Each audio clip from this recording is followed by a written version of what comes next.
আসসালামু আলাইকুম। আজকে আমি রান্না করব কাচকি মাছের চচ্চড়ি। আজকে আমি কাচকি মাছের চচ্চড়িটা রান্না করব আলু এবং টমেটো দিয়ে। আলু টমেটো দিয়ে কাচকি মাছের চচ্চড়ি করলে গরম ভাতের সাথে খেতে কিন্তু বেশ ভালো লাগে। আমি কিভাবে বাসায় কাচকি মাছের চচ্চড়ি করি আলু টমেটো দিয়ে সেটা আজকে আপনাদেরকে তৈরি করে দেখাবো। কাচকি মাছের চচ্চড়ি করার জন্য আমি এখানে কাচকি মাছ কেটে দিয়ে পরিষ্কার করে নিয়েছি, আলু টমেটোও কেটে নিয়েছি।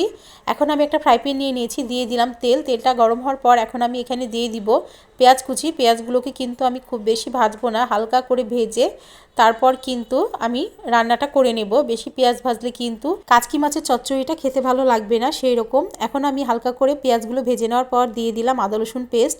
আমি এখানে 2 চা চামচ আদা রসুন পেস্ট দিয়ে দিয়েছি। আর এখন হচ্ছে পেঁয়াজের সঙ্গে আদা রসুন পেস্টগুলো কিন্তু ভালো করে ভেজে নিতে হবে যেন মশলার কাঁচা গন্ধটা না থাকে। এখন আমি দিয়ে দিব এখানে আগে থেকে কেটে রাখা টমেটোগুলো দেওয়ার পর আদা রসুন পেস্টের সঙ্গে আর পেঁয়াজের সঙ্গে খুব ভালো করে কিন্তু ভেজে নিতে হবে।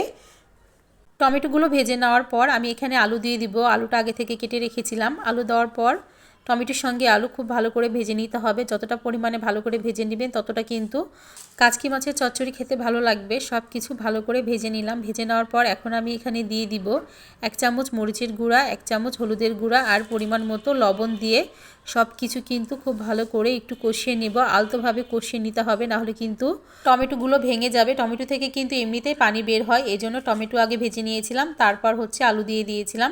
সব কিছু ভালো করে আলতোভাবে কষিয়ে নিয়েছি। এখন কষিয়ে নেওয়ার পর এখন আমি দিয়ে দিব আগে থেকে কাচকি মাছগুলো পরিষ্কার করে রেখেছিলাম, সেই কাচকি মাছগুলো আমি দিয়ে দিব উপরে। কাচকি মাছ দেওয়ার পরও কিন্তু আলতোভাবে হচ্ছে কষিয়ে নিতে হবে, না হলে কিন্তু কাচকি মাছগুলো ভেঙে যাবে। ছোট মাছ রান্নার ক্ষেত্রে কিন্তু আলতোভাবে নাড়াচাড়া করতে হয়, না হলে কিন্তু ভেঙে যাওয়ার সম্ভাবনা থাকে।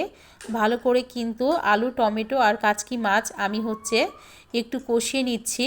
খুব বেশি কষানো যাবে না, কিন্তু হালকা হালকা কষিয়ে নেওয়ার পর এখানে পানি দিয়ে দিতে হবে। পানি দেওয়ার আগে এখানে আমি দিয়ে দিব 2টা কাঁচামরিচ। আপনারা যদি ঝাল খেতে বেশি পছন্দ করেন তাহলে কিন্তু কাঁচামরিচের পরিমাণটা একটু বাড়িয়ে দিতে পারেন। আমি যেমনটা ঝাল খেতে পছন্দ করি ঠিক তেমনটাই কিন্তু ঝাল দিয়ে দিয়েছি। কাঁচামরিচ দেওয়ার পর সব কিছু আবারও মিশিয়ে নিলাম। এখন দিয়ে দিব পানি, পরিমাণ মতন পানি দিয়ে দিতে হবে। চচ্চড়ি করলে কিন্তু বেশি পানি দেওয়া লাগে না, ছোট মাছের চচ্চড়ি হলে অল্প পানি দিলেই কিন্তু হয়ে যায়। পানি দেওয়ার পর সব কিছু একসঙ্গে ভালো করে কিন্তু একটু মিশিয়ে নিলাম। মিশিয়ে নেওয়ার পর এখন আমি ঢাকনা দিয়ে ঢেকে রান্না করে নেব। এইভাবে মাখিয়ে যদি ছোট মাছ রান্না করা হয় তাহলে কিন্তু খুবই তাড়াতাড়ি হয়ে যায়, খুব বেশি সময় লাগে না। এখন আমি আবারও ফিরে আসলাম রান্নায়। রান্না কিন্তু হয়ে গেছে। এখন আমি এ পর্যায়ে দিয়ে দিব 1 চামচ জিরার গুঁড়ো। জিরার গুঁড়ো দেওয়ার পর আমি এখানে দিয়ে দিব ধনিয়া পাতা। যেহেতু এখন শীতকাল, ধনিয়া পাতা দিলে খুবই ভালো লাগবে মাছের চচ্চড়িটা খেতে। কিছুটা পরিমাণ ধনিয়া পাতা ভালো করে ধুয়ে পরিষ্কার করে ছোটো ছোটো করে কেটে আমি দিয়ে দিলাম। আপনারা চাইলে ধনিয়া পাতাটা একটু বেশিও দিতে পারেন আপনাদের পছন্দ অনুযায়ী। আপনারা যদি ধনিয়া পাতা খেতে না পছন্দ করেন তাহলে কিন্তু এটা বাদ দিতে পারেন।